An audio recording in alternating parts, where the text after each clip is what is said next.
আসসালামু আলাইকুম। আজকে বানাবো নুন ঝুরি। তার জন্য আমি এখানে বেসন নিয়েছি আর 1 চামচ দিয়ে দিলাম কর্নফ্লাওয়ার, তাতে স্বাদ মতো লবণ। তারপরে জল দিয়ে এইভাবে একটা ঘন ব্যাটার তৈরি করে নিতে হবে। আর এবারে দিলাম আমি কালো জিরে।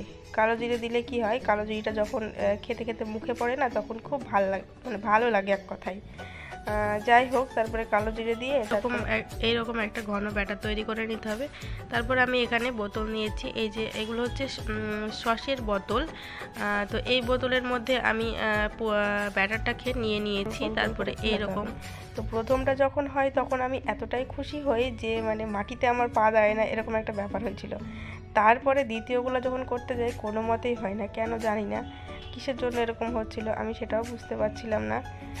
যাই হোক, তো এই যে দেখতেই পাচ্ছ এরকম হচ্ছিল, হাসিও পাচ্ছিল দেখে, কিন্তু খুব নিজে নিজে কীরকম লাগছিল। যাই হোক, তো প্রথমটা দেখে এতটাই মানে আমি খুশি হয়েছি যে এত সুন্দরভাবে একটা নুন ঝুরি হয়েছে, যেমন বাজারে বিক্রি হয় ঠিক সেরকমই একটা নুন ঝুরি হয়েছে। তারপরে দ্বিতীয়গুলো ঠিক এরকম হয়ে পড়ছিল, খুব হাসি পাচ্ছিল দেখে আমার। তারপরে এই যে এইভাবে উল্টিয়ে পাল্টিয়ে দিয়ে এরকম লাল লাল করে একটু ভেজে নিতে হবে।